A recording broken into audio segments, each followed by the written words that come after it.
who it is. This is a brotherhood. And if we stand strong together, we can't be denied. If one of us goes down, we have another, and another, and another that's ready to fight. So let's hit this field and bang them, bang them, bang them. Somebody, light me up.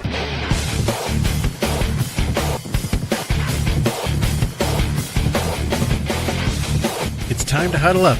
It's the Turf District Podcast.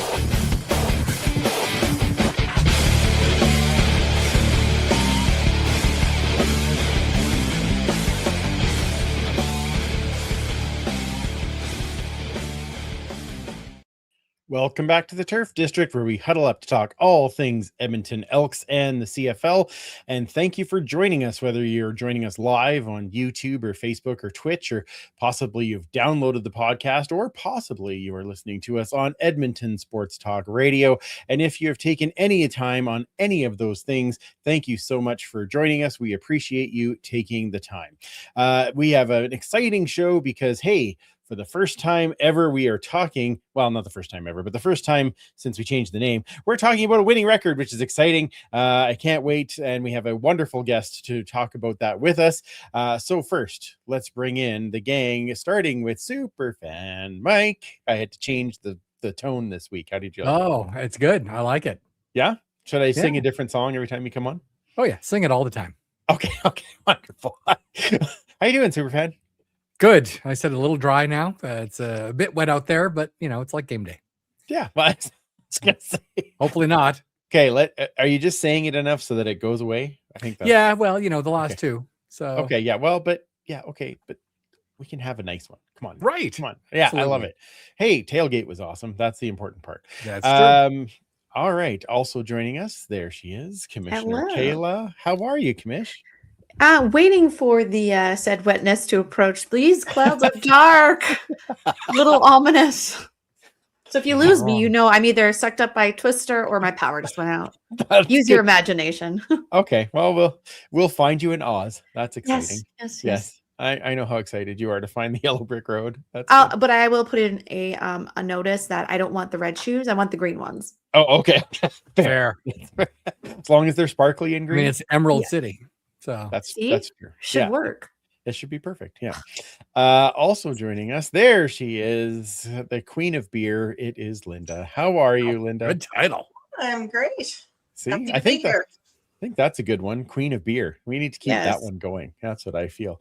Glad you are here as always, and a reminder to everyone that is watching, add in your comments and questions into the chat. We will get to some of those as we go through this evening, and lots of fun things to talk about. Now, we need to bring in our very special guest because he has taken some time to climb down from the midfield speaker to just spend time with us. It is the one and only Graham Mosimann. How are you, Graham? So damp. It was so cold. I put myself in a dryer for 25 minutes and I'm still wet in places I didn't know I had.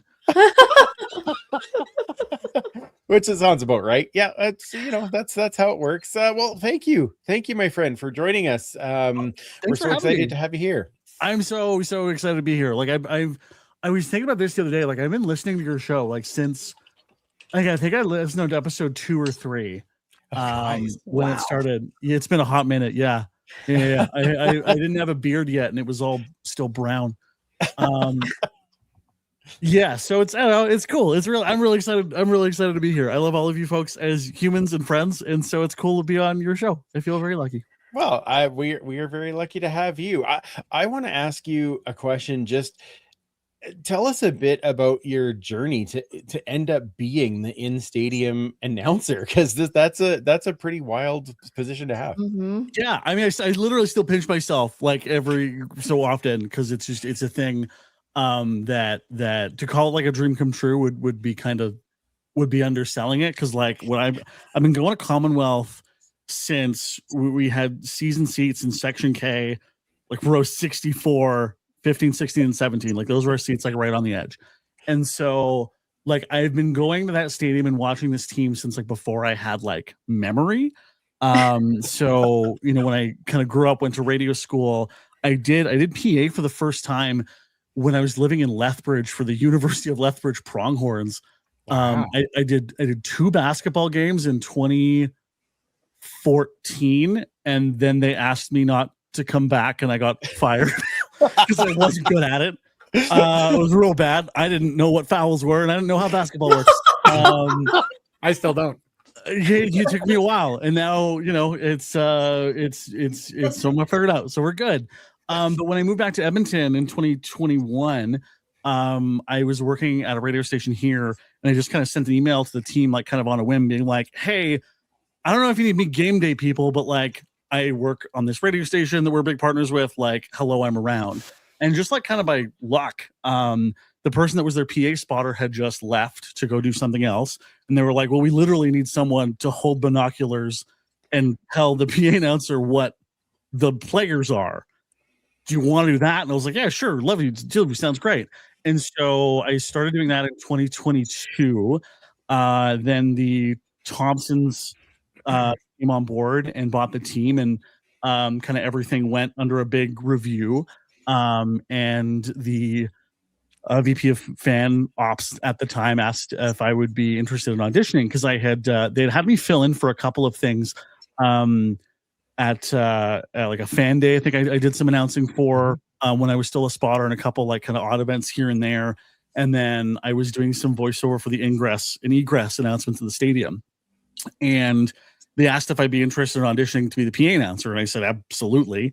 Evan Dom was the person at the time, and he actually had set me up after I had done a fan day, and I was like, hey, I love announcing. I'd like to do this more. Like, I do some lacrosse, but like, how can I do more of this? And he was really wonderful. He set me up with the University of Alberta, and so I started doing their announcing for Bears and Pandas, mainly basketball, in 2023. I want to say 2024 maybe.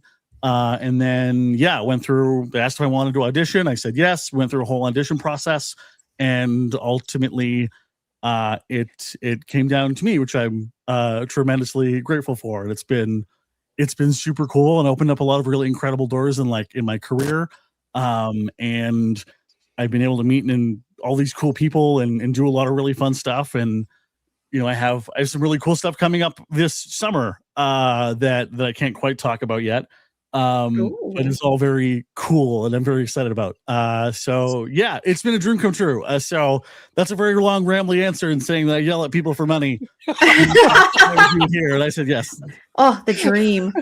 It's so fun. Oh my! It's like driving. It's like when I used to drive a Volkswagen Beetle, and you drive by high schools, and kids would punch each other. Yeah, that's the emotional feeling of doing PA for the team you grew up watching. Oh, that's awesome. You talked about how like you've been going to games since before you have memories, but when did it go from my parents are taking me to this thing to I love this sport and this team? Oh my God, what a good question. It was always really kind of a bonding point between me and my dad. My parents split when I was really little, and so like it became this whole like kind of family ritual where we would get ready at home, go to my Oma's house, get a bunch of popcorn, hop on the park and ride, go to the stadium, and I just would like listen and try to pick up as much as I can and learn a ton, because it was really fun. And like when I first started really getting into the team, it was that run where the kind of early 2000s where you have like Jason Moss is starting to hand things over to Ricky Ray, and you have that incredible run where you just were playing Montreal again and again and again and again. And it was just the coolest thing.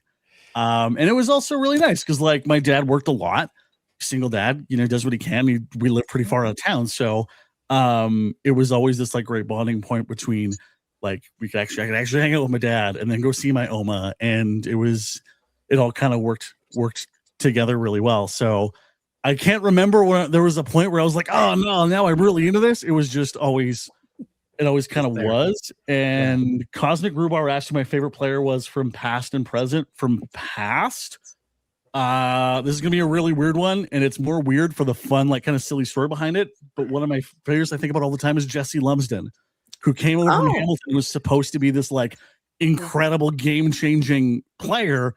and he blew his knee out in like the first preseason game, and then He went had a on to great do. quarter. He was great. He got us like 13 yards. But I ended up meeting him a couple times when I was a kid, and it was this just behemoth of a man who was just so nice and wonderful and kind, and like that always kind of stuck with me really well. So I remember Lumsden. Malcolm Frank was always my favorite defensive back, and then currently, oh boy, for pure entertainment, Justin Rankin's incredible. Just the most fun to watch. I also have really loved watching how Noah Curtis has kind of fought back through some pretty tough injury stuff.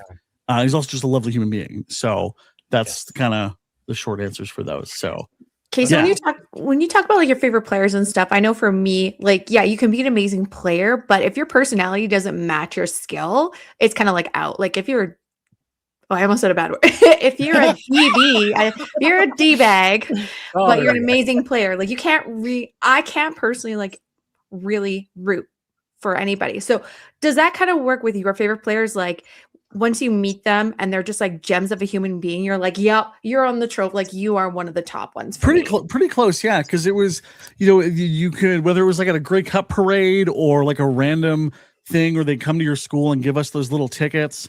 We had people always coming through, and I always kind of gravitated towards like offensive linemen too, because that was also what I played, because I was a large child and remained a large man. So, but it was always cool because they were all like the most humble and the most like excited to talk about.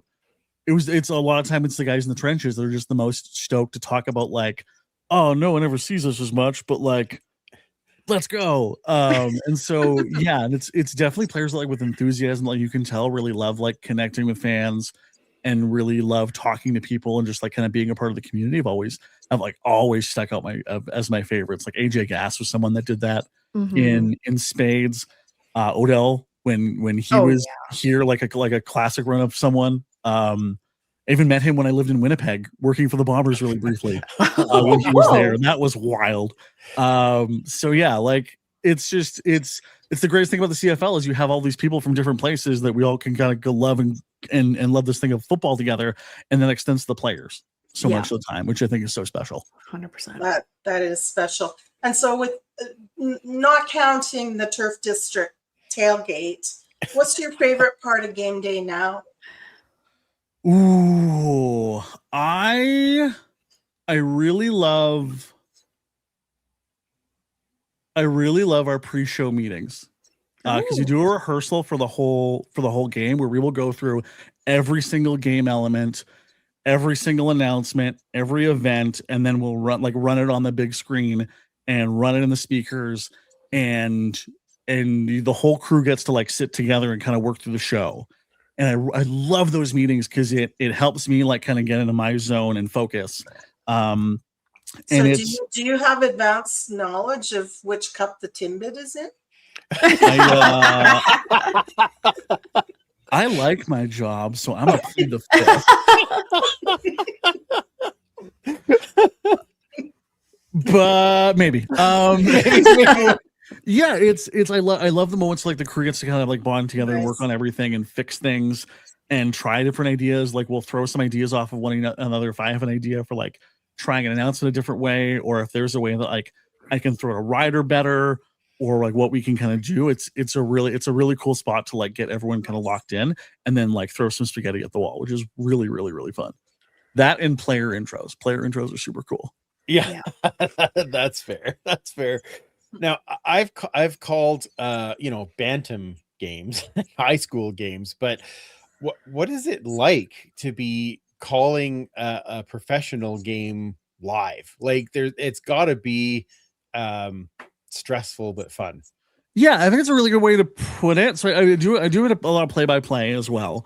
And I'm hopefully this isn't an overshare, but this will make sense in a sec. So like I'm an addict. I've been sober for a good chunk of years. But I've been in radio for pretty much my whole adult life. And so I remember the first time I did play-by-play, and it's the same kind of feeling for doing football, is it feels like doing radio, but on drugs that won't hurt you. Okay. So it's just so it's so frenetic, but so fun, and you have to be so kind of like locked in, because you at any point in time have 36 to 42 people running around in your vision at the exact same time, Mhm. and you have to distill information really, really, really quickly. And I'm so lucky that I got to be a spotter for a few years, for my predecessor, Corey Graham, who's an incredible human being who I love and miss very much. We stopped working together, so I haven't seen him in a bit, but he's a wonderful person. And so I was really grateful to learn from him, and then have someone that I worked with at the University of Alberta named Dan Soul, who's the spotter, who he'll read off the play. He'll do Morley's play-by-play, but in his own, weird, nerdy little way, which is perfect for my ADHD rattled brain. And so then I can just like pick out the parts I want to distill that are most important to the play, and what I hope most effectively mirrors the fan experience, Mhm. and kind of gives voice to what the fan emotion is in the moment. If that makes sense. Mhm. Mhm. Yeah, absolutely. Do you get like excited like a fan when they score? Oh my God. Yeah, absolutely. You can't. Okay. Absolutely. Okay, Like, yeah. I posted a few videos. I look like I'm losing my mind at a few things. They're great. Thank you. I appreciate that. Yeah. I love it. It's hard not to, because we're all, even though like I don't really feel like a fan as much anymore, even though I work for the team that was a fan of, Mhm. and still am in different ways. It's more so, it's the rush when you see a thing happen and you hear that crowd pop, Mhm. and you get the opportunity to add to it and hopefully elevate that, is really special and really, really cool. Fantastic. That's great. I mean, we've obviously seen you last year and this year as well, and I've seen you at other events like Fan Day and Bantam, and you make it look really easy or sort of fluid, right? But obviously, there's a ton of prep that goes into it. What is like a game day prep for you? So I'm still working that out. Like I've done, this will be my second year, so I'm going to try a few things differently to see what works. I have a spreadsheet that me and my wife made, where I load up both rosters, and I can type in numbers and then pop in the player as it goes. And it's very helpful. I've learned there's some limitations to that system, because it just adds an extra second of delay. And so I think this year going ahead, I'm going to adjust my plan a little bit more. So I was actually working on it right now, because I have to record the in-stadium and out-stadium announcements once we're done here. I'm going to make myself like a little cheat sheet with all the key players on offense and defense, and literally rank it who's most likely to have the ball at a different point in time. Right. Cool. And I can see if that works.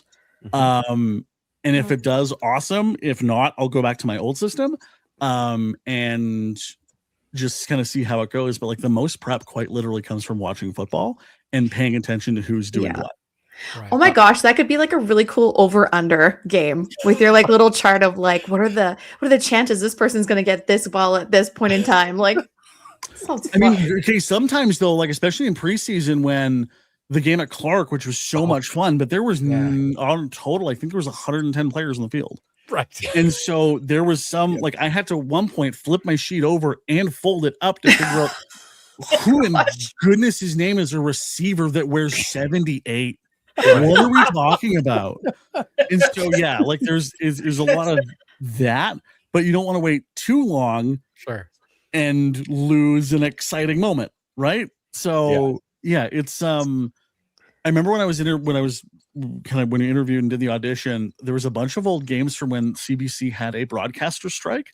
yeah, And there was no announcers, and so they just pumped the live in stadium feed. And so I watched like 6 or 7 of those games just to listen to what was like the PA announcers did, and like hearing everyone's different style. Like I have a different style than like Dawn, who does it for BC. I have a different flow than Adam in Toronto or Mike in Calgary, and we all have our own. I'm not sure who the new person is in Saskatchewan, but I want to meet them at some point and see what they're doing, because we all have our own different things. And I think mine's really influenced by the fact that I did FM radio, hosting FM shows for so long, is where I think more than other PA people, I try to sneak in little jokes and little bits here and there, more than others do. And I've learned where the line is on doing that. So yeah, like a lot of it's just like sitting down in the day before and like typing notes on my computer, writing notes to myself, kind of keeping track. Like this weekend, I was just rewatching the Montreal game just to kind of get a sense of what they'll bring when we're there on Saturday. So we were kind of just, you brought up the doing the announcing at Clark Stadium and the differences, just because of obviously that was preseason, you have like a heck of a lot more players, but was there a field difference between Commonwealth and Clark? And can you kind of like give us an insight of what that difference may have looked like for you? Yeah, the angle was a nightmare. Oh, really? So where we're at in Commonwealth, you'll see it when you come into the bowl. If you come in on the west side, if you come in kind of underneath section, I think it's section K or kind of ish. We're in the kind of blob where the media center is, and we're on the left hand side closest to kind of in the direction of 118th. And with the angle we have, we're pretty far back compared to a lot of stadiums, but we have a nice angle so you can see everything.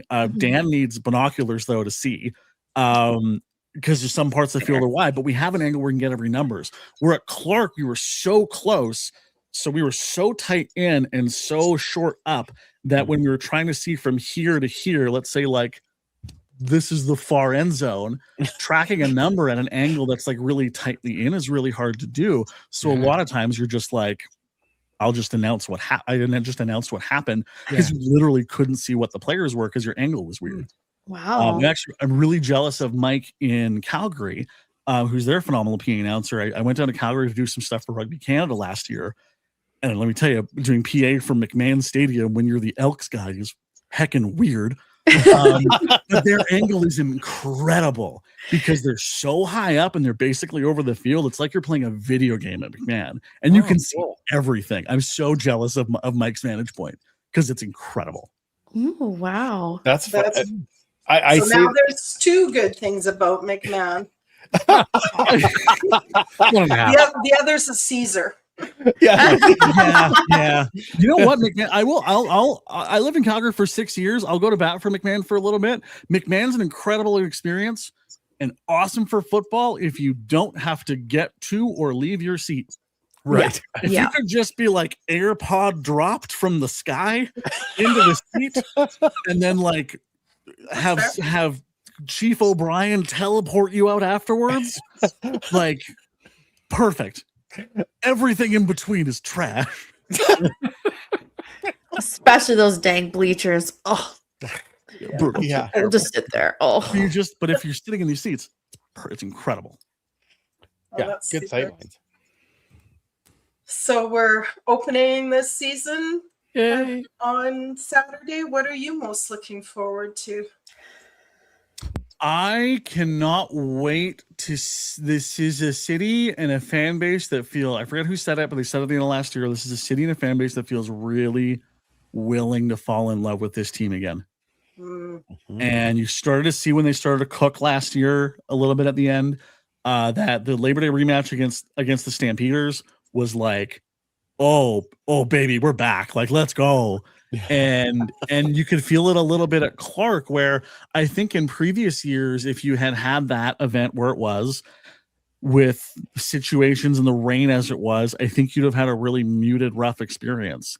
But the people that were there to be there, because they've like kind of came back in, really could kind of feel that. And I thought that was really cool. So I think if we can put a few things together, I'm really, really excited to see how that all works out. Like the first big pop when Rankin makes, someone from the Stampeders in their terrible New Jerseys, they pancake him or just like make him spin. I think that crowd pop is going to be so special. So like that's what I'm excited for. From a broader football standpoint, having continuity. I think the number of pre-play penalties we're going to see are going to be way down. I think the number of amounts of kind of confused players we're going to have is going to be way down. And I think that's going to really, really, really bode well, because that's a thing we haven't had continuity in that form since a while. Mike Riley.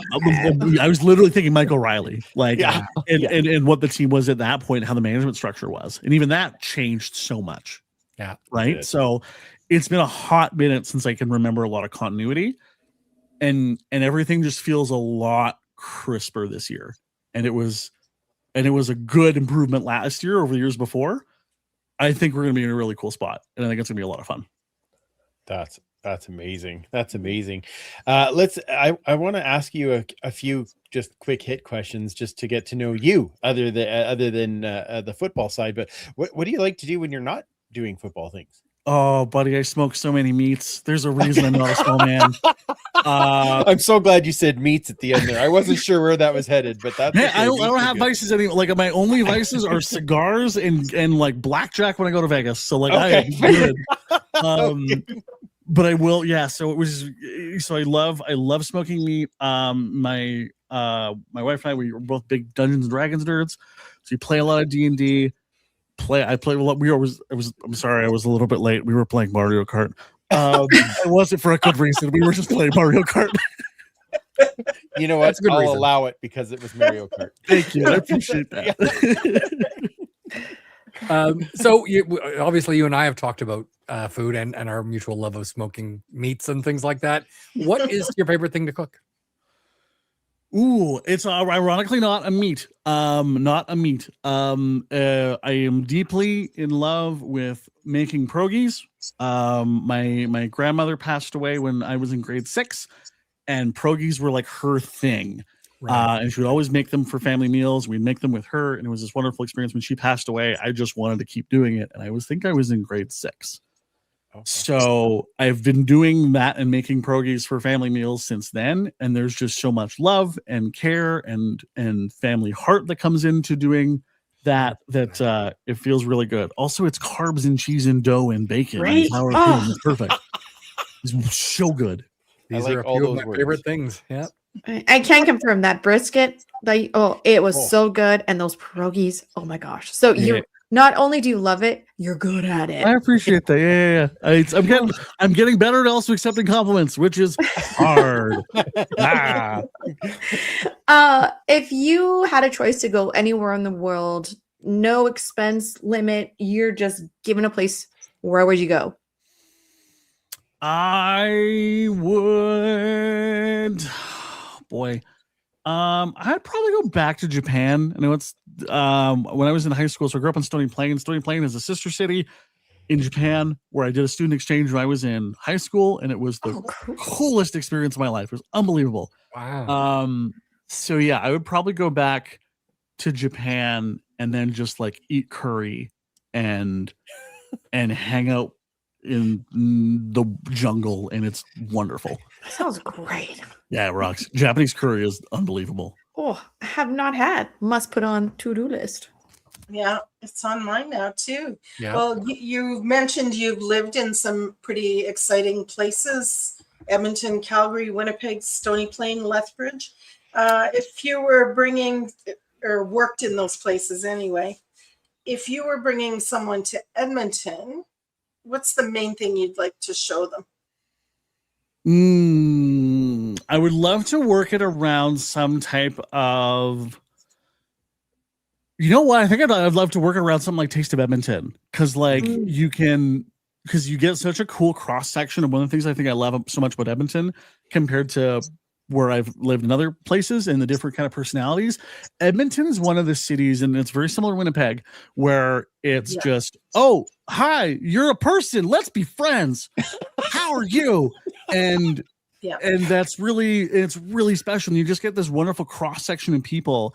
I'd also love to go to pull someone into one of the more kind of quiet festivals. Like I live fairly close to 118th Ave, and there's a couple street shutdown festivals on 118th that nobody knows about because 118th has had a up and down reputation as a place to live over the years. Some deserve like the Byzantine and that. Sort of stuff. Yeah. Or the Deep Freeze Festival is one of the absolute best. And yeah, well, there'll just be some days where we'll just stick our heads out our window and they'll be like, oh, there's a bunch of Spanish music. I don't know what's going on. Let's go find out. And you can just go find stuff and do stuff. Because you will throw a rock and you'll hit a cool festival of cool people in it. You're right. Yeah. Oh, that's awesome. Now you worked in radio for a while. What kind of music do you like? And do you have a bucket list concert? Oh man, I'm so lucky. I've actually seen all my bucket list concerts, and I've been lucky Oh. enough to interview a few of those artists as well. Nice. My kind of music taste very much lives in like the kind of it's because I really grew up like really into punk and hardcore. And now all those people have gotten old, stopped drinking, and started singing about their feelings with acoustic guitars. So that's kind of where my world went from crusty punks to now like old feelingsy people. So yeah, I've that's kind of where my zone sits. Like I listen to like a lot of like Brian Fallon from the Gaslight Anthem is one of my favorite artists. That would be my one bucket list concert. I've never seen him perform solo with his own stuff. I've only seen him with Gaslight. So I do that. Like Frank Turner is the other person who I listen to a ton of his music. And I've seen him in concert 15 or 20 times.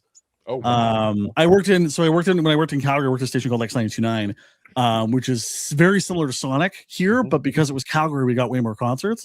And so I just got to like stack up shows for like the 6-7 years I worked at X. Nice. That's awesome.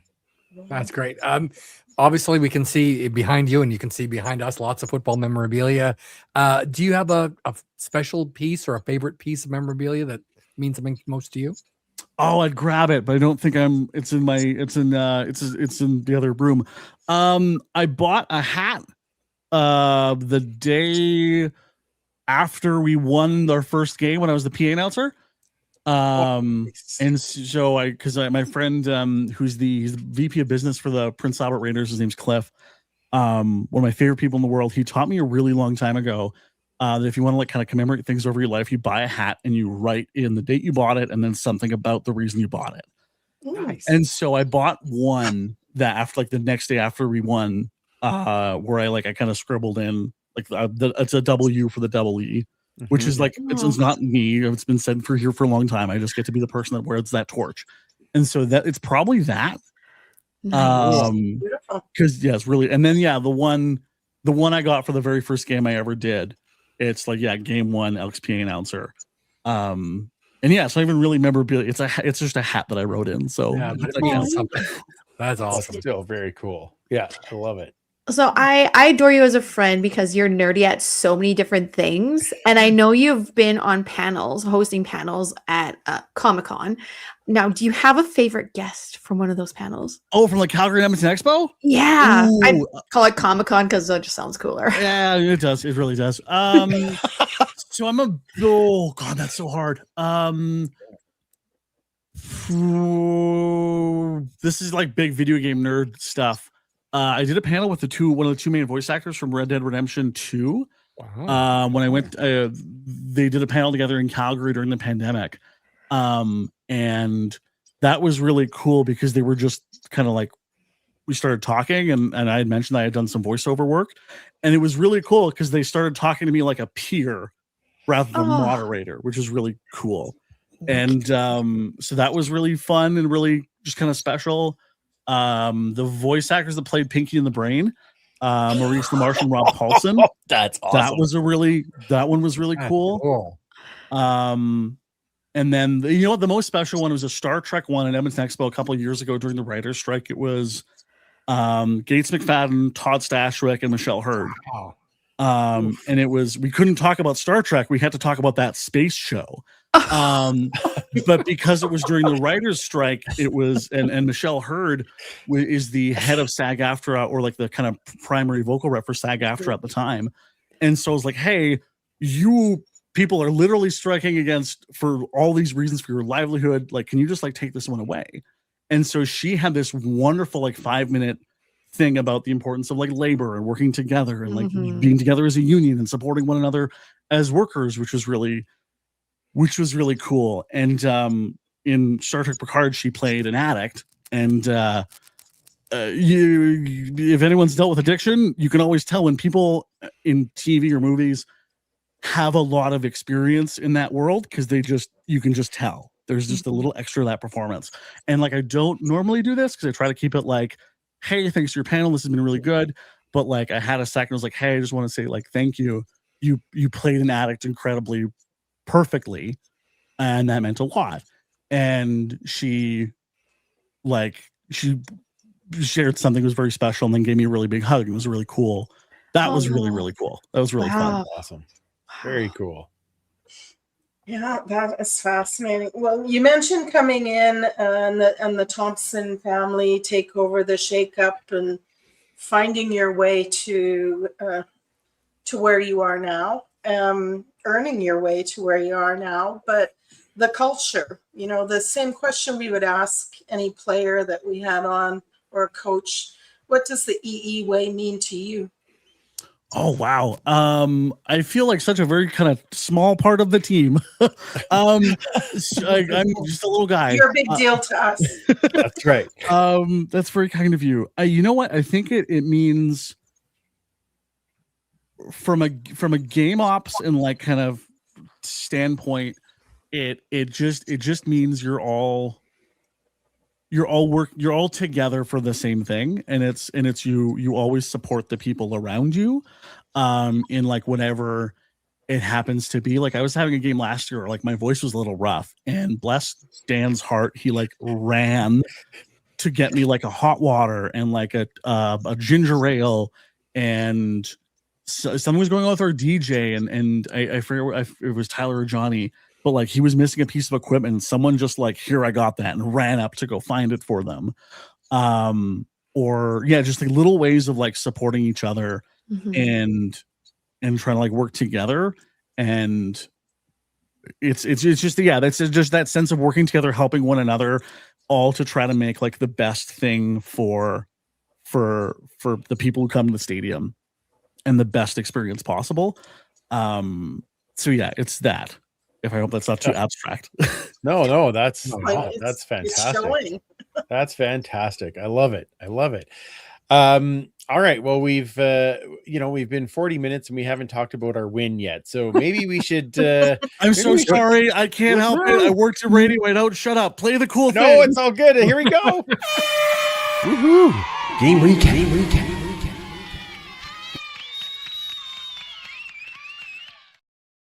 I was just so excited that we had a win to talk about. Like, look at this. Look at this. The first game, the Elks run out to their hot start. I knew you'd like Nice. it. Yes, winning 29-21 over the Red Blacks. Lots of different things to talk about in this one, but I just want to we'll start with all the fun things, like there is weather again. That's always fun. But Graham, what stood out for you in this game? I deeply appreciated and enjoyed the fact that Vincent Blanchard showed up and was perfect.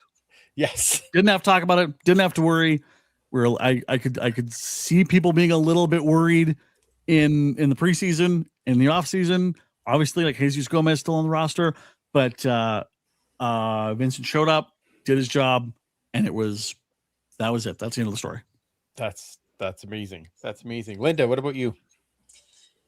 I did not get to see it, and I'm failing at recording at the same level I'm failing at fantasy. So Okay, that's not your fault though. Fantasy is its own other thing. That's not you. It is. I would say, like, what I was able to hear and listen to, the penalties were giving me all sorts of heartburn, and cause to yell at the radio and things. I like to think after a couple of games that's out of our system now.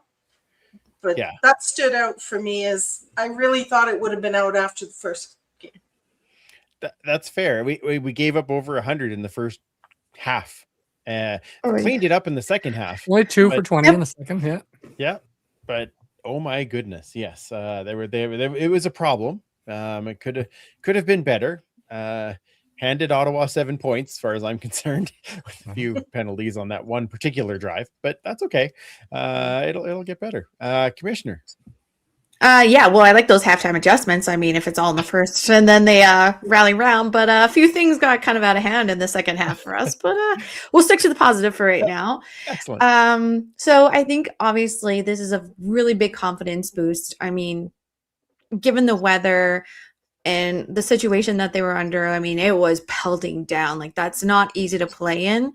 But one of the things that kind of stood out to me was not only the confidence boost, but it looked like they kind of had an identity. Now it's an identity in progress, working on it. But I remember last year and even coming into this year, one of the things that they needed to work on was finding out who they were as a team. And I think this kind of showed it. The defense, I think, has already found itself. There's definitely areas to work on for sure, but they are definitely one of the strengths.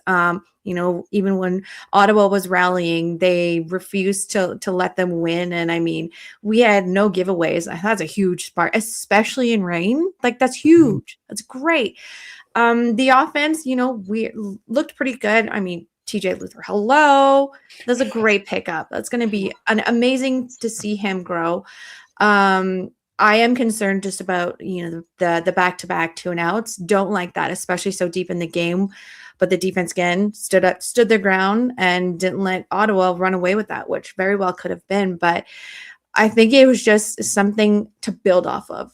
And that's what you want. I mean, we've had so many years where we've just felt like, again.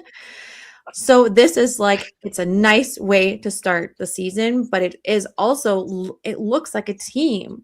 It looks like the starts of a great team. I love that. All right, super fan. I know what's exciting for you. You betcha. I mean, Everybody Gray mentioned saved it right it off for the you. start, talking about Rank the Tank. Yeah. What an incredible game.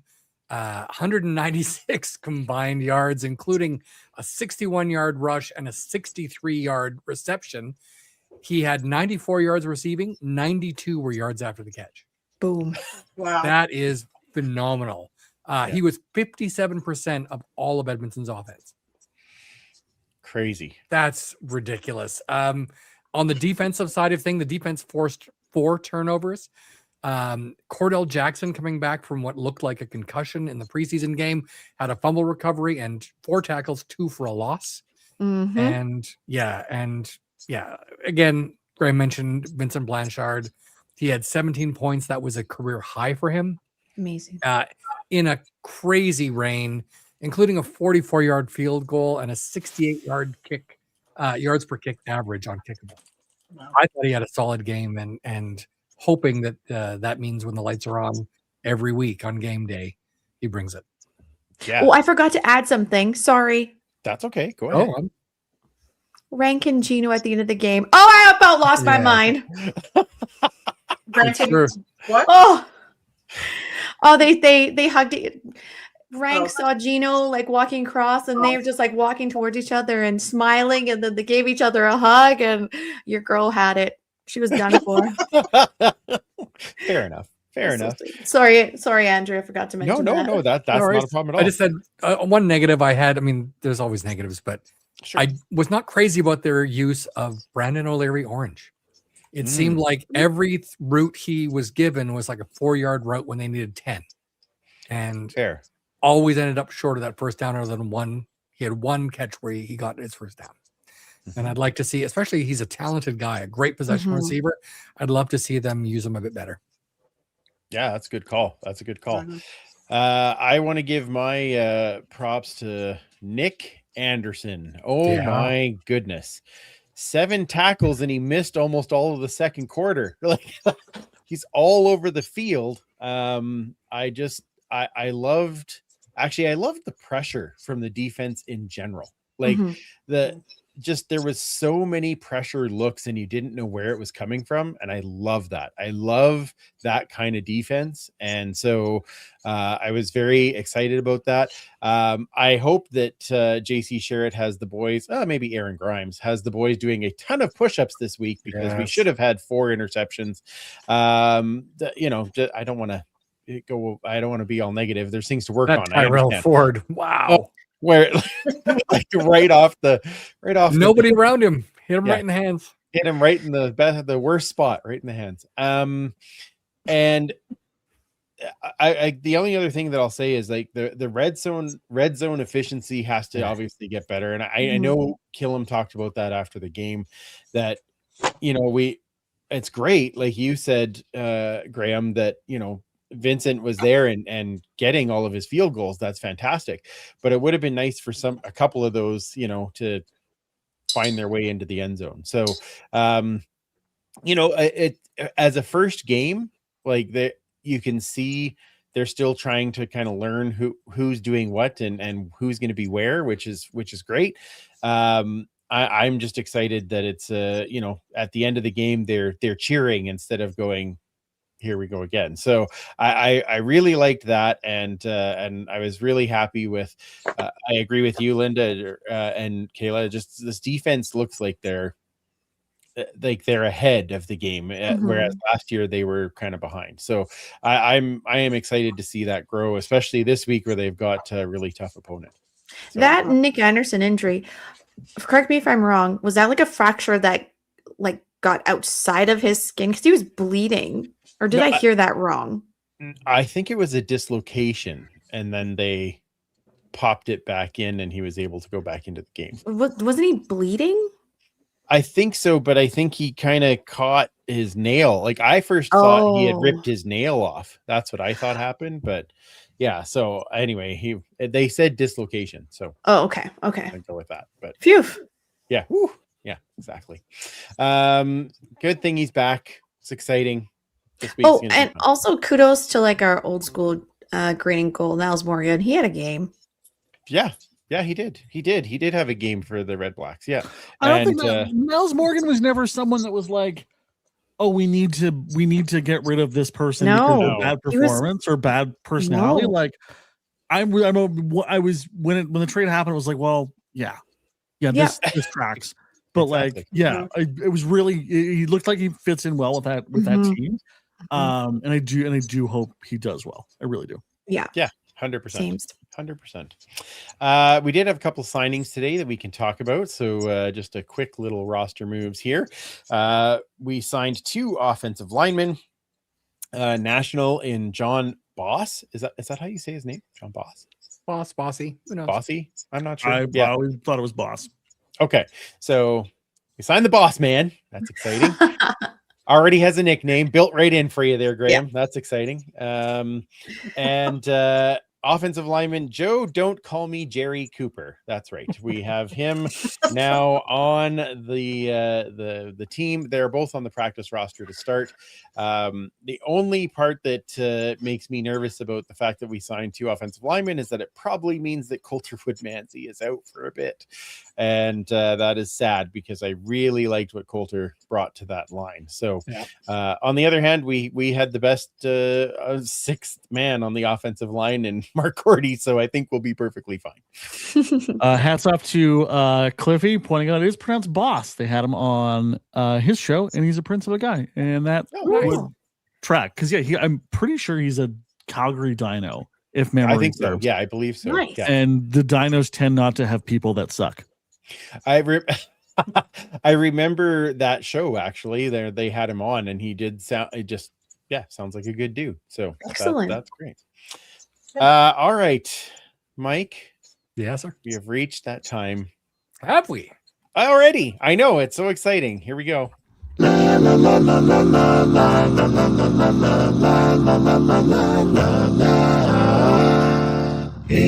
time for Hoard and Tell. All right. Hoard and Tell. It's one of our favorites every week. God, the hat change makes me laugh every time. I know. Absolutely. I paid like $7 for this. I got to get my use out of it. Oh, big spender. Look at you go. More money for pellets. Let's go. That's right.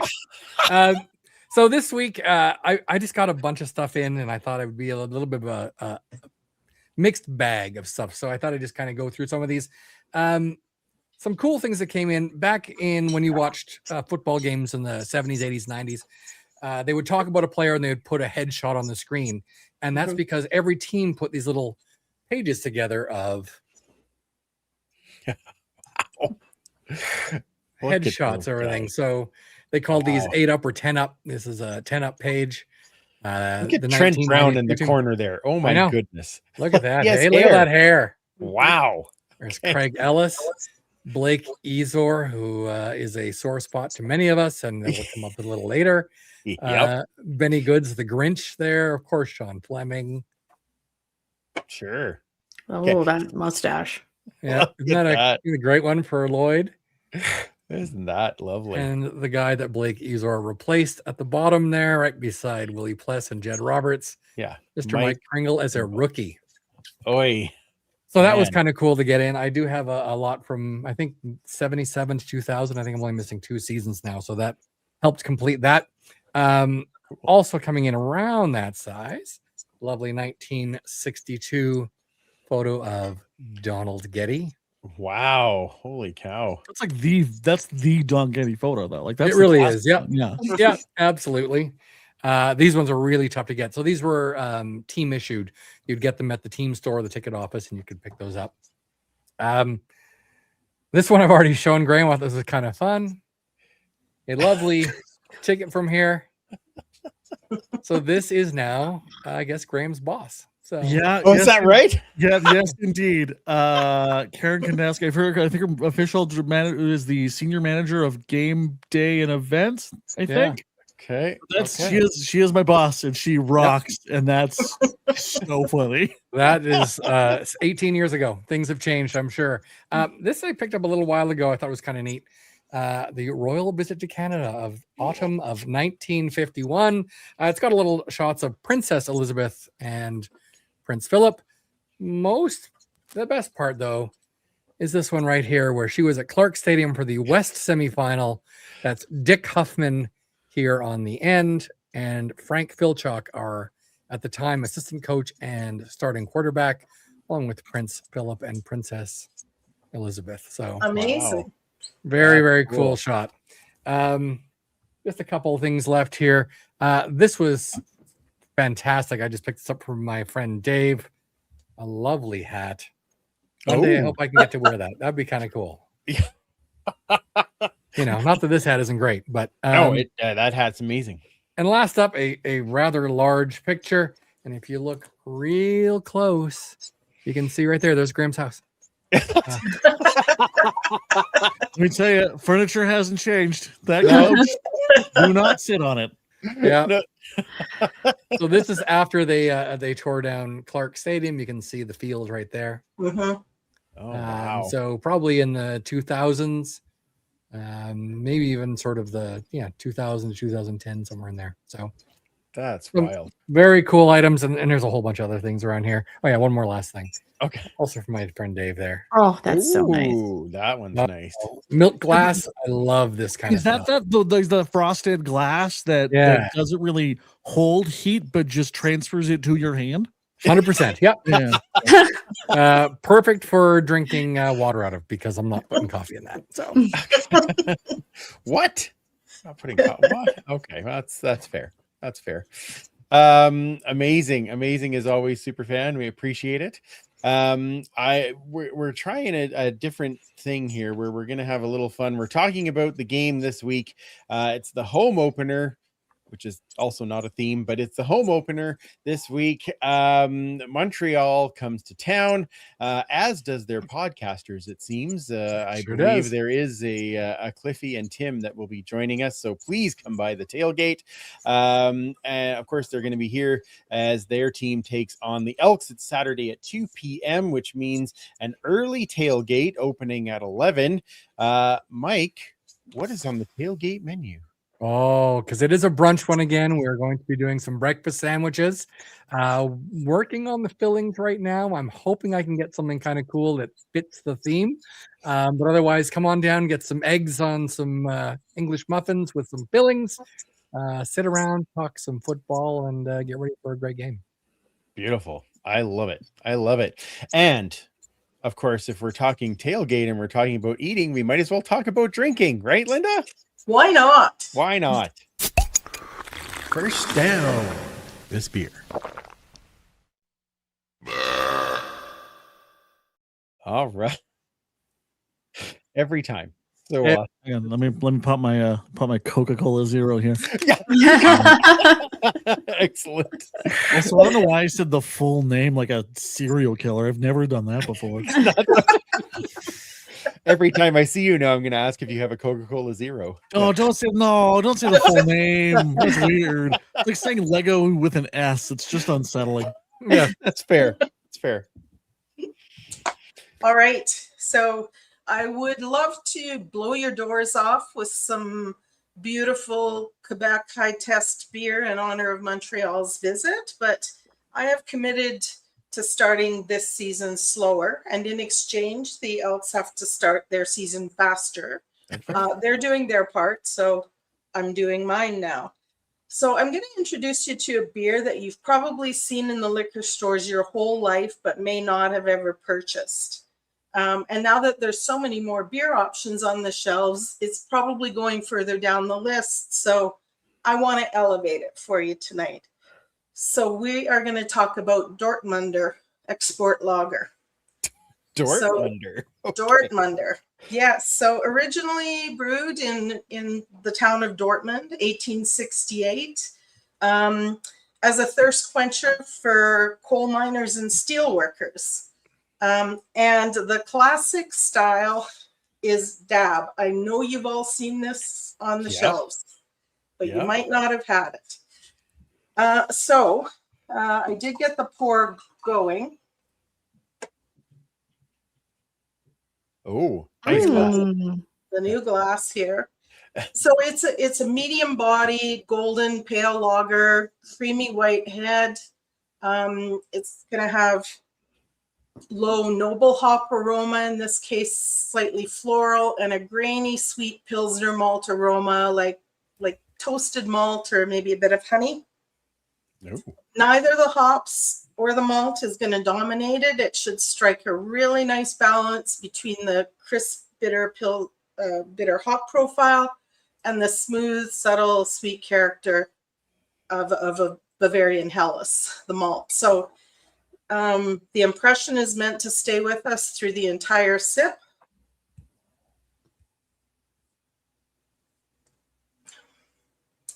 So really clean, refreshing, highly drinkable. Nice. The hallmark of this style is balance and smoothness. Easy for me to say.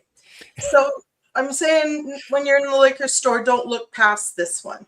It's easygoing. It would work in any tailgate cooler, and would certainly complement a breakfast sandwich. This one is 5% ABV. I can't wait to tell my wife that I'm going to go grab some dabs. That's going to be amazing. I'm going to see how that's going to go. Yeah.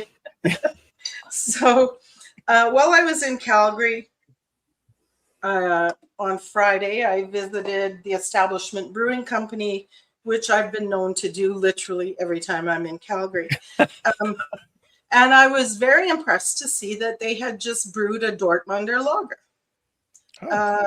And so this is Das Model, 5.5%, and it is absolutely delicious. And it's not just because I bought the new branded glassware to go with it, although it's going to super help. That's nice. That is a cool That's glass. really nice. Yeah. So Establishment, they messed with their water chemistry in the same way that they would have done in Germany. And they used a lot of different malts to give it a bready complexity, kind of crusty like sourdough. On Untapped, when I was researching it, one person described it as Teddy Graham's pralines in a flower patch. And another one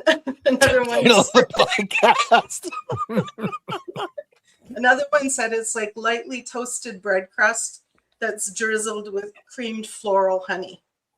Oh, interesting.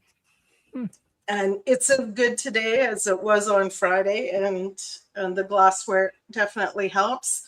You'll see they're pretty much like to style. And so for a while, you're going to be able to get the Establishment one, the ones at Sherbrooke.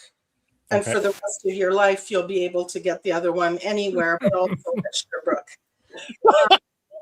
I raced back from Calgary to spend the weekend judging for the Aurora Brewing Awards. This involved about 300 beers from across Canada made by home brewers. It was a great time. I want to shout out the Edmonton Home Brewers Guild for expertly organizing a great competition. And as a bonus, all the beers I judged, all the flights were right in my wheelhouse. They were all things I love. Nice. So, like I said, you can get Das Model, Sherbrooke, Dab everywhere. And so I'm thinking for our season opener Saturday, maybe a little dab will do. There it is. Hey, nice. Well played, Linda. Well played. I like that. I like that. Oh, that was awesome as always. I appreciate it. All right. So now we get to the real part where we talk about this week's game.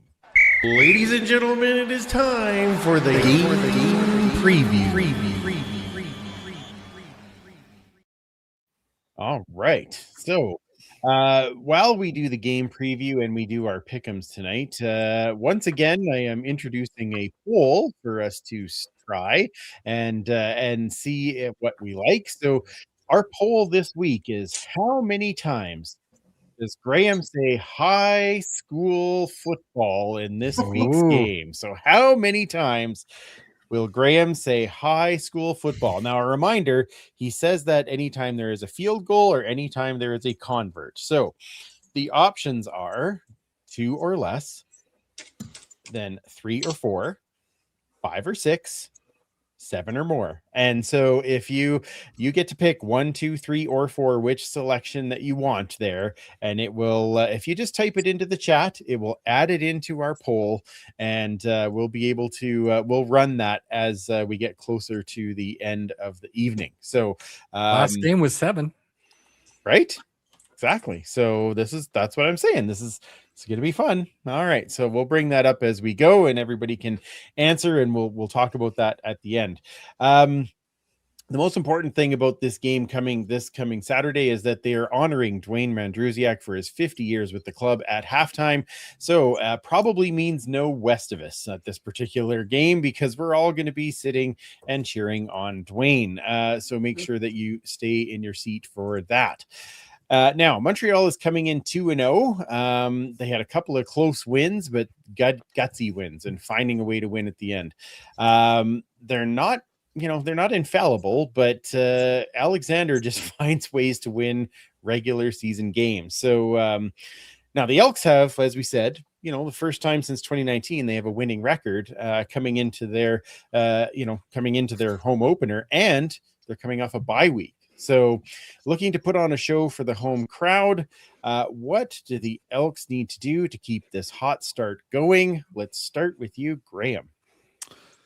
I mean, it's depending on weather. That's going to be a big one. I'm going to keep it real simple, and that's just keep running the football. Keep focusing on making Justin Rankin the point of attack to really it's a cliche, like body blows in a fight. If you can keep Davis Alexander off the field, he can't hurt you.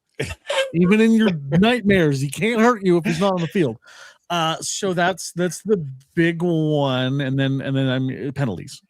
Every you take a bad hold, you take a bad PI, you give a late hit or a low hit, you are just giving a top 3 quarterback in the league another chance to hurt you. So knock it off. Stop it. Can you say that over the PA on Saturday when they get a penalty? Hey, knock it off. Knock it off. Yeah. That'd be amazing. I would totally support this. I don't know, maybe it's not good for your long-term, job security of being there, but I think it would be funny. I've gotten away with some weird stuff. I don't want we'll see how it goes. Okay, perfect. Superfan, what are you thinking for this game? Yeah, I mean, I had notes on mine. One is win the time of possession. If we had 35 plus minutes of possession last game, you do something like that's going to help. And because it's Montreal, don't lose the turnover battle. If you turn that ball over, they are going to put it in the end zone, and that makes it tough to chase from behind. So those are my sort of 2 keys for this one. Good ones. Linda, let's go to you. Catch anything that hits you in the numbers, the hands, or the yightsies. So that's how I roll, Graham. Yeah. And you've already mentioned the penalties, but yeah, let's get our points on the board instead of giving them to the opposition. Yeah, that's those are all good points. Commissioner, how about you? I say this for two reasons. One is very obvious: is contain Tyson Philpott, because that boy does his team well and does us very dirty. And also, me in fantasy, I had him and didn't make him my captain, even though I was gonna make him my captain. I got Keon Hatcher, did nothing. Tyson Philpott would have got me over 80 points. That's how off that man went. So if you can contain that dynamic duo between Alexander Davis and Tyson Philpott, and what everybody else said, but all I keep thinking about is Tyson Philpott he is my nightmare. Tyson Philpott, Tyrell Ford, Tyson Philpott. Stick them together. Stick them together. Slap the Tyrell. I like this idea. I like this idea. I think one of the biggest things that I'm going to be watching in this game is just field position. I feel like we have an ability to get better field position and keep the field kind of tilted in Montreal's way. Jake's punting it home. We know he can kill it. We know that, the kickoffs that you were mentioning earlier, Mike, that, even in the rain, Vincent was, getting it right down the field. I found as the last game went on, the cover team kind of got better and better. And I want to see more of that. I want to see us be able to kind of to tilt the field that way, which then helps our offense to connect. And much like last week, I just want to see pressure from that front four. We were rushing for and getting to the quarterback, and I just want to see more of that. Malik Carney made a real impression on me last week. I thought that he found a way. I can't believe half the times that he didn't get the holding call, but he rushes around that outside. It's so crazy, and I just want to see him do more of that. So I am definitely excited to watch those things. Is there a player you're going to keep your eye on this week, Graham? Oh, for the Elks, I'm really curious to see what's going to happen with Brendan O'Leary Orange. I thought that was a really astute thing you brought up, Mike, when you were talking about kind of his misuse a little bit. I think especially with the red zone. I mean, last year the Elks were the number one team in the red zone. We just never got there. And having like Zach Mathis seemed to be like that kind of targeted guy. Zach Mathis 6'5", whatever. O'Leary Orange 6'4" and change, like 220. That'll be the one I'm really curious about, weather depending. From a Montreal standpoint, I'm really going to watch out for Isaac Adeyemi Berglund because his name always messes me up.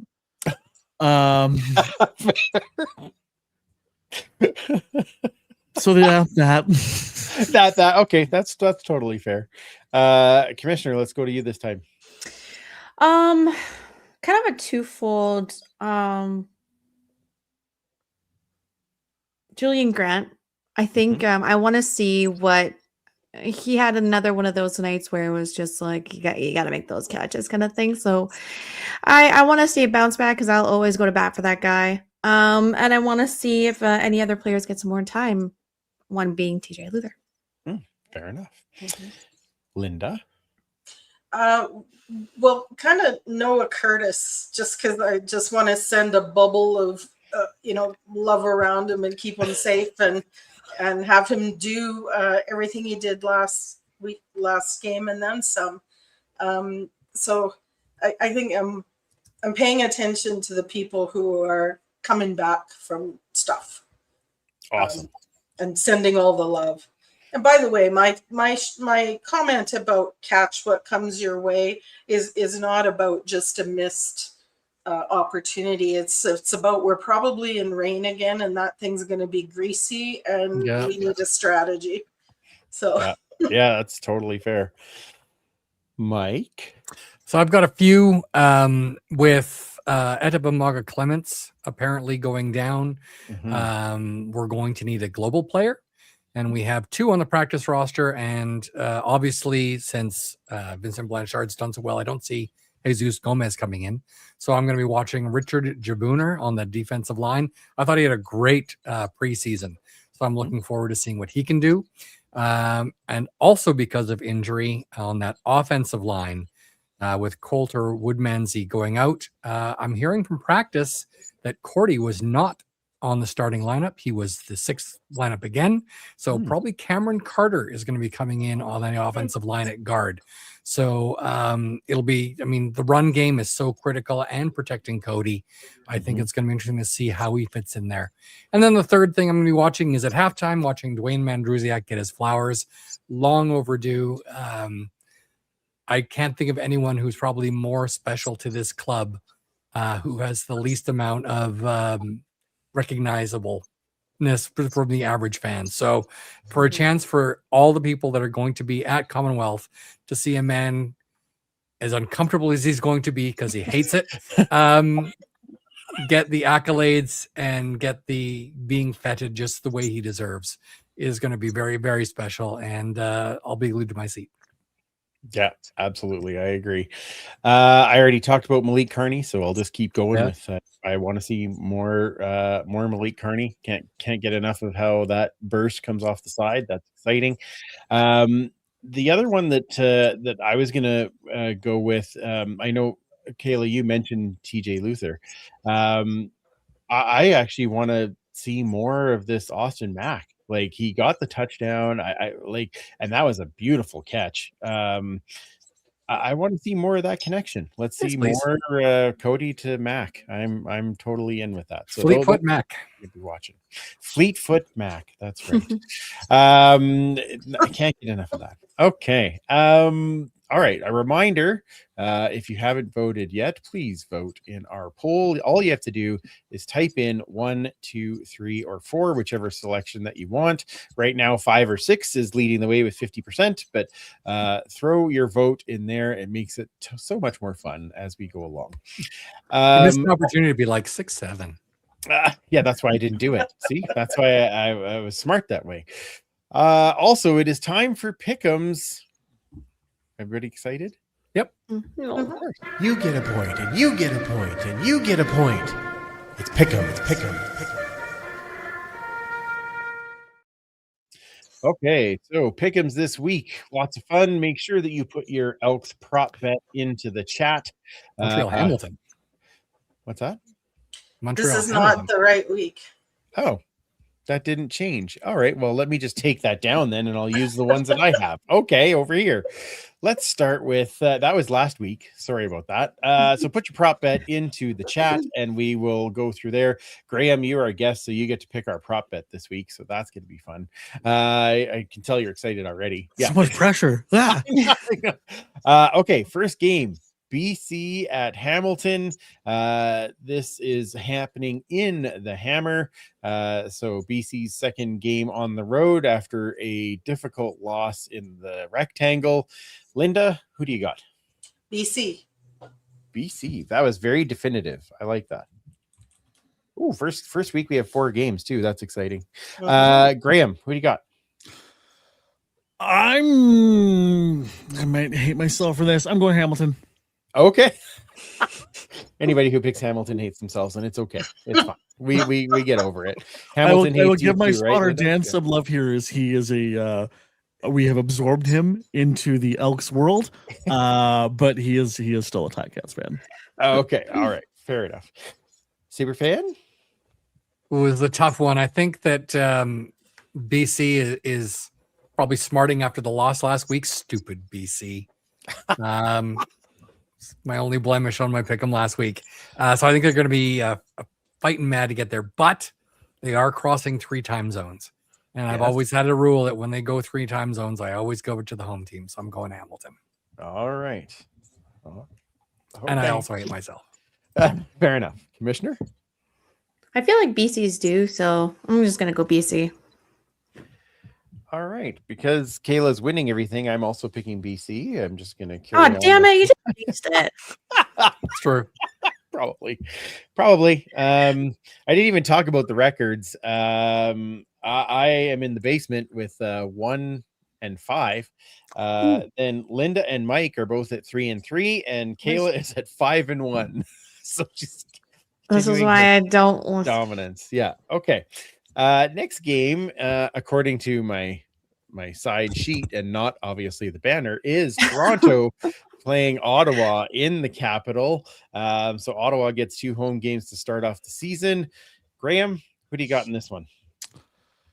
I'm gonna go with Ottawa. Okay. I'm gonna go Ottawa here. Okay, excellent. Superfan? Continuing the streak of hating myself, I am going to go with the Argonauts. Okay. So you picked 2 Toronto teams to win already. That's good. Yeah. Commissioner. Yeah, I really want to say Ottawa because I can see the work in progress, right? But I just seen Toronto and how they came out. Just not a Mayor fan, so I don't know. Toronto. Okay. All right. I can't hate myself that much, so I'm going to pick Ottawa. So that's what I'm going with, and that is. I feel like Dinwiddie just wants to stick it to his own team. That's just my Sure. feeling. That is little. That honestly, that was the big reason why You picked it. It is what 10:51, and I'm sure that man's still awake, figuring out how to torch that. Guaranteed. I can understand that. Yes. And Linda. Ottawa. All right. I like the mix up that we're getting this week. Lots of different picks. Okay. Then we've got I'm mixed up every week. Saskatchewan at Calgary. This one down in Cowtown. Superfan, you get to start. Ugh, this is a tough one. It's like picking between just 2 horrible things. The family podcast. I was going to say something else, but that's a good recovery. yeah. Can they both lose? Can't even have ties. God, I'll just go Saskatchewan. Oh, all right then. It hurts. I'm sure it does. The Commissioner. 40-year-old, the old man. Sask. Okay. I'm also gonna go Sask. And Linda? I literally just switched from Calgyra to Sask. Okay. Calgyra. Calgary. No, that's the old Grey Cup screw up where they were spelt their name wrong at halftime. Yeah. I'll send you the picture. It was amazing. I would love that. Graham, who you got? Right? I don't think Calgary's a very good team. Mm. I don't think they're gonna stay. I don't think they're gonna be good. Oh, really? Okay. All right. Is that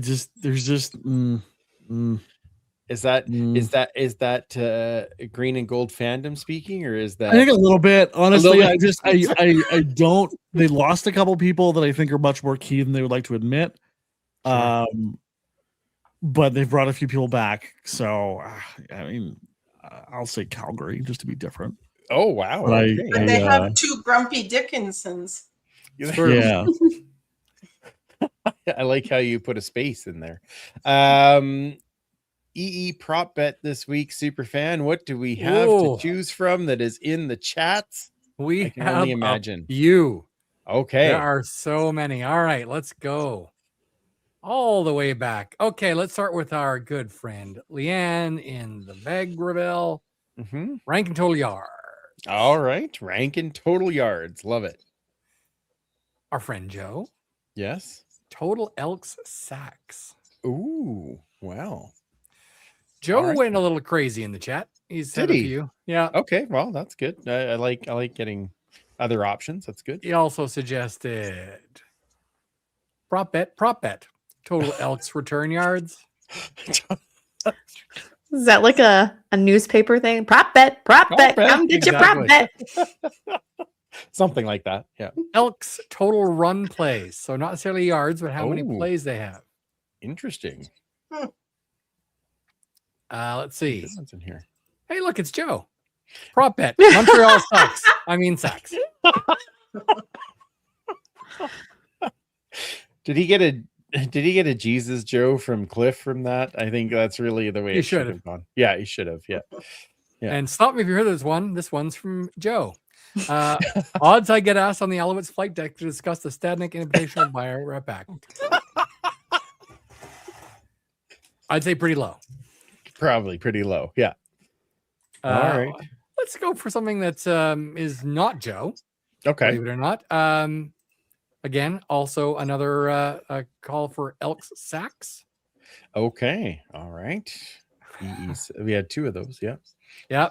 Baptized Big Uke says Alexander unpass yards. Does that mean Alexander run yards? I'm not sure. Yeah, I'm not sure if that's what that means. Yeah. I like unpass. That's a good bet.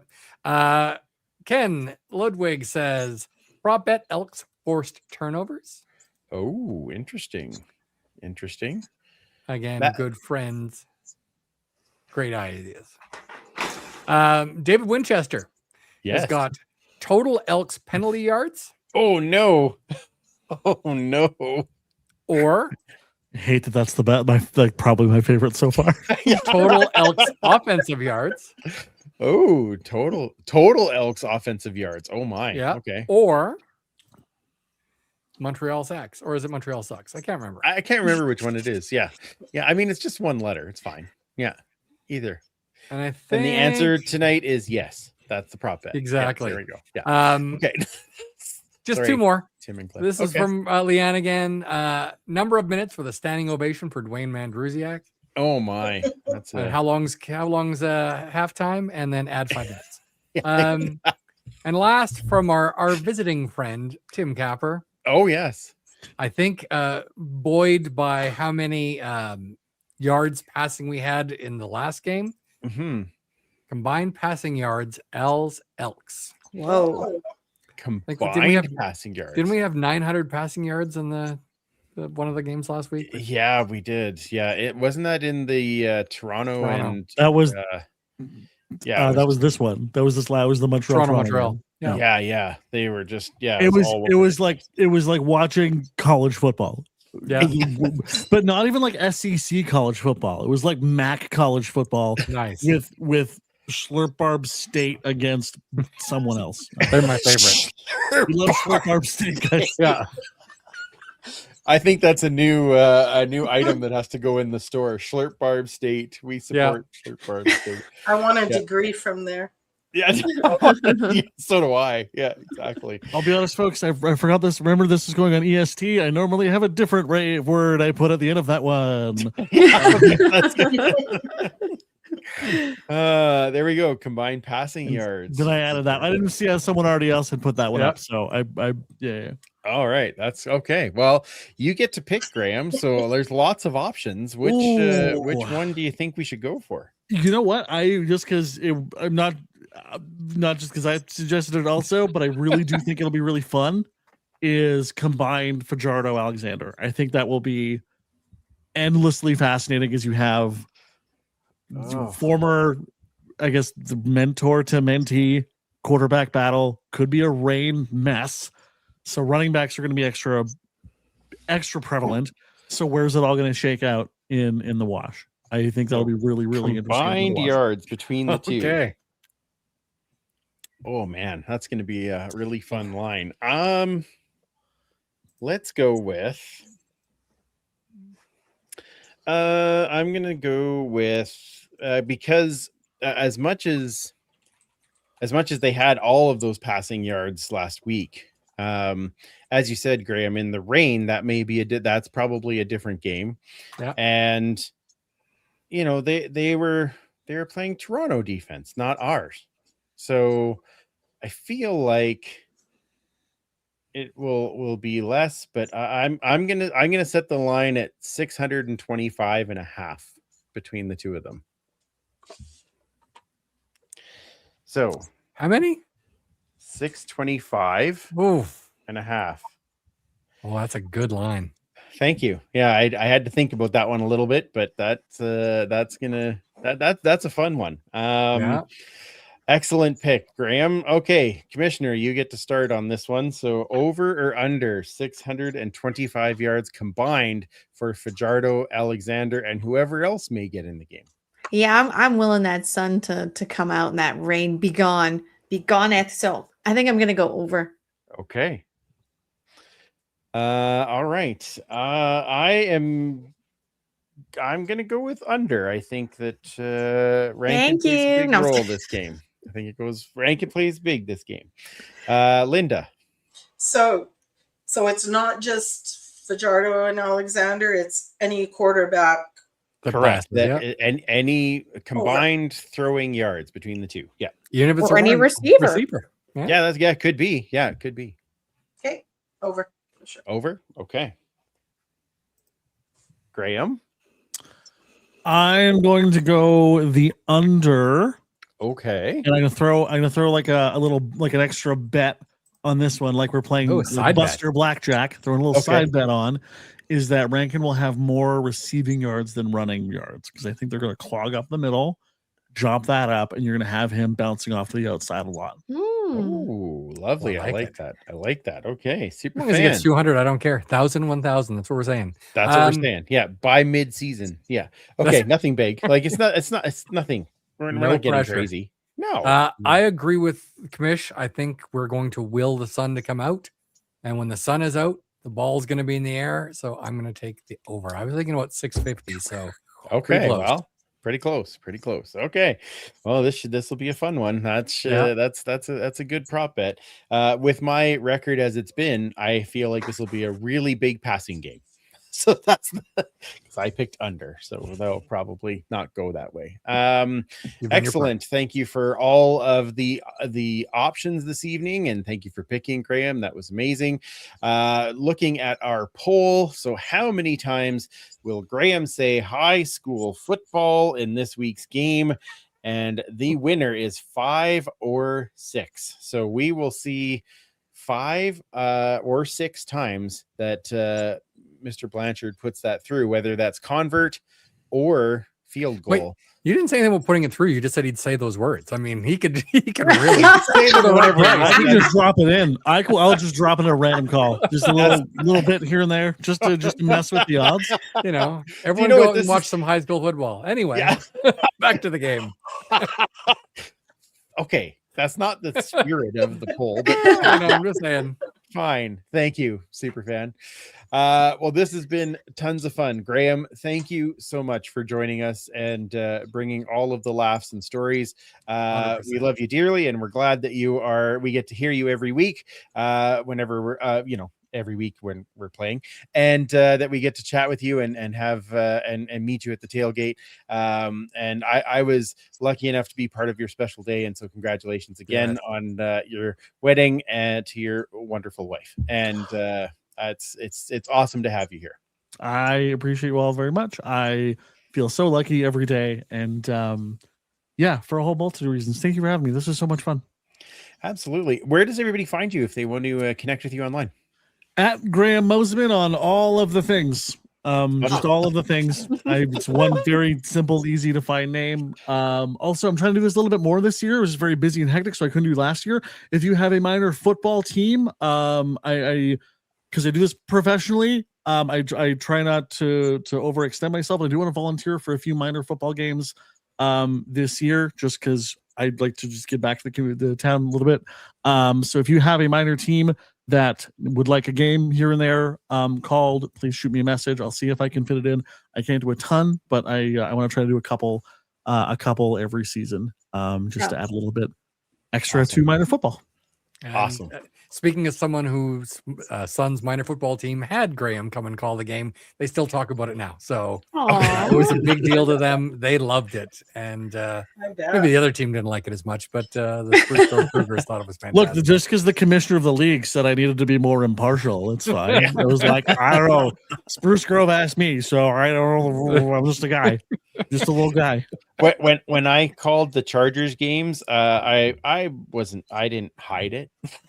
My son plays for the Chargers, so that's how I'm going to call it. I did actually get in trouble from the Rocky Mountain Lacrosse League my first year doing PA for lacrosse. I got a text from the commissioner being like, we appreciate this, but you need to make it less one-sided. Players are getting mad. And I was like, Oh. Then play better. like, it's You obviously you have the Glenn Suter exemption. they're also they're babies. The NLL was way meaner than I was ever being. They just didn't like that I would play the shame bell from Game of Thrones whenever they get a penalty.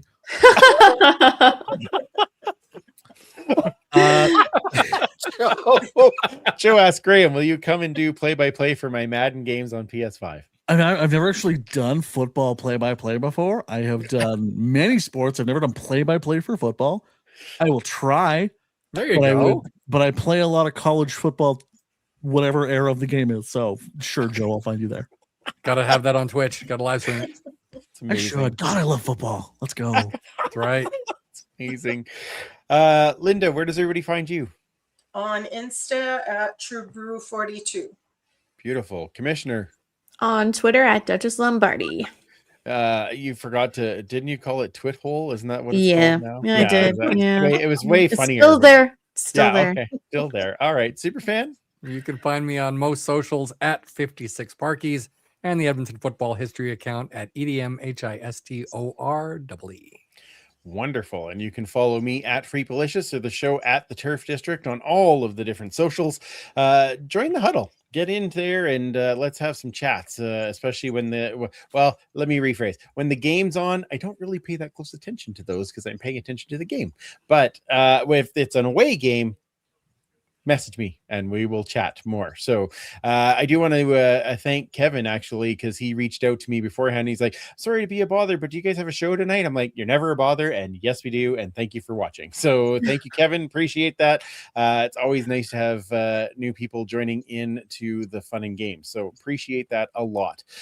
We will be back next week at our usual time. Of course, we have, we'll have a game to recap and a game to talk about. So we're back in it every week talking about green and gold. So join us every week. So for Graham and Linda and Commissioner Kayla and Superfan Mike, I'm Andrew. Remember, you can't catch footballs with your face, and we will absolutely talk to you next week.